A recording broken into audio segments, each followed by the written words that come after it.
We're going to start by removing the 7mm screw from the rear of the column plastic housing.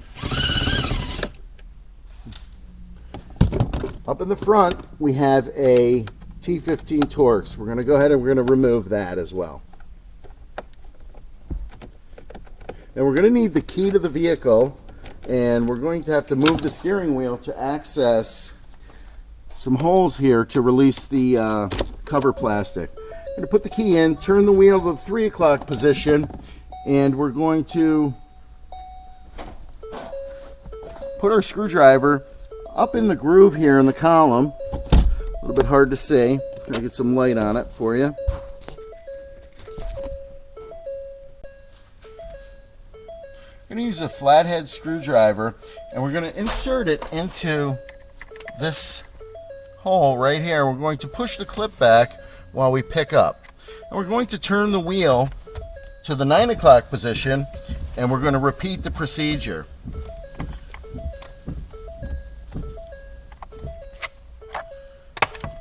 This will allow us to remove the steering cover plastic. Once we unclip the top piece of the column, we will be able to remove the bottom by pulling forward, pulling out on the ignition side to clear the ignition barrel, and then pulling down on the plastic. This will remove the steering wheel cover.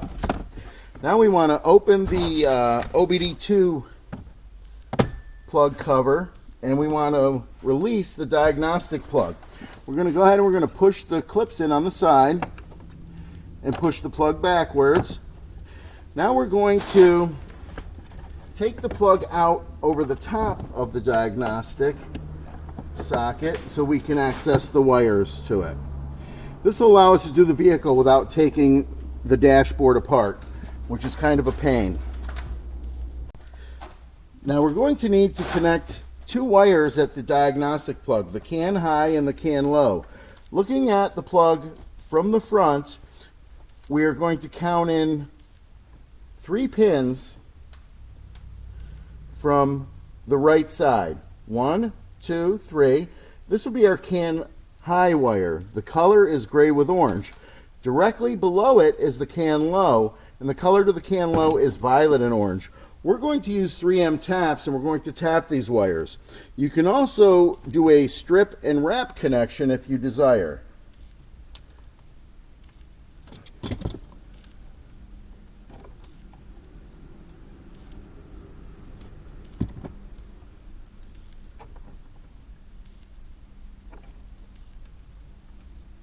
We're going to make sure we have a good bite on these connectors, or else the system will not work.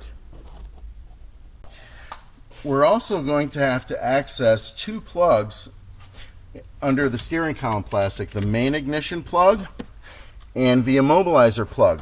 We're going to press the clip in and release the main ignition plug.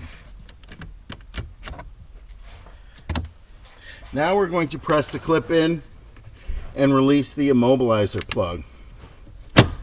Immobilizer, main ignition. Got both plugs released. We're ready to plug in our equipment. Okay, we're going to install the pluginstarters.com pre-configured remote start system on this vehicle. We're going to have 4 plugs we're going to be dealing with. We're going to plug into the main ignition plug first with plug number 1. We're going to make sure the plug seats firmly by holding the back of the ignition and plugging it completely in. Now we're going to plug in the plug that was plugged into the ignition switch into our spot on our T-harness. Now we are going to plug in our immobilizer plug. We're going to start by plugging in to the immobilizer portion hanging with our female plug, and then we're going to plug in the male plug back into the back of the immobilizer. And we're supporting the device when we plug in so we don't break anything. Now we have the system plugged in. We're also going to need to make our 2 connections for the can high and can low at the diagnostic plug. We have to make a connection at the can high and can low. We're going to take our CAN high, CAN low harness, unplug it from our Evo All, and we're going to go ahead and we're going to plug it into the vehicle's diagnostic connections. We're going to take our solid gray wire from the Evo All, plug it into the gray with an orange stripe. We're going to take our gray with a black stripe from our Evo All, we're going to plug it into the violet with an orange stripe. Now we're going to plug back into the Evo All. Our system is installed. We now have to program the components. Programming the components will require 2 OEM keys. We're going to begin programming by unplugging the Evo All completely.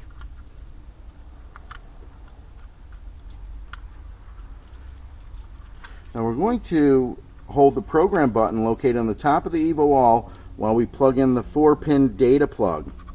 We want to release when we see a blue light come on the Evo. If we miss the blue light, the lights are going to cycle through and it's going to go back to blue. So I'm going to plug in the 4-pin while holding the program button. I'm going to release on blue. Now I'm going to plug in the remaining plugs. I'm going to plug in the 20-pin plug. I'm going to plug in the red plug. And I'm going to plug in the white plug that goes to the CAN high and CAN low of the vehicle. We're ready to begin the first step of programming. We will take one OEM key and we're going to place it in the ignition and turn the ignition to the on position. The blue light will go out and it'll come back on and flash rapidly. At this point, we're going to remove the key from the ignition. All lights will go out on the Evo All. Now we're going to unplug the 4-pin data plug. Hold the program button down. While plugging in the 4-pin, we're going to let the lights cycle so that we have a red LED and a blue LED lit.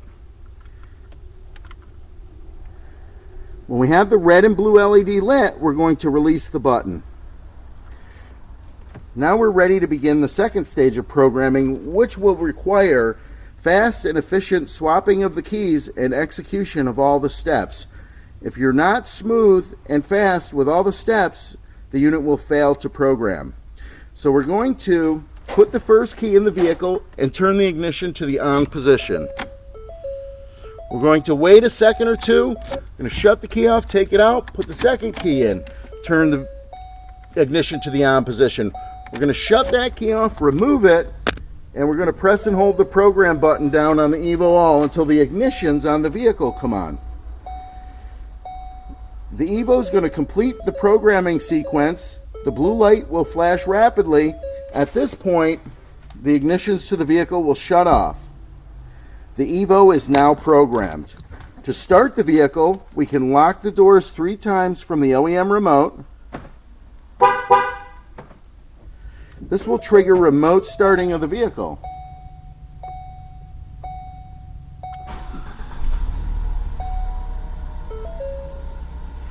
The vehicle will run for 20 minutes.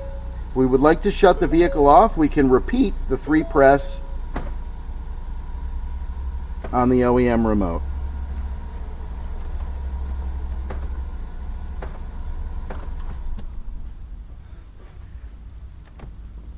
Now we've also programmed a long-range remote to the LC Pro. We can start the vehicle by pressing and holding the button for 3 seconds. This will trigger remote starting of the vehicle also.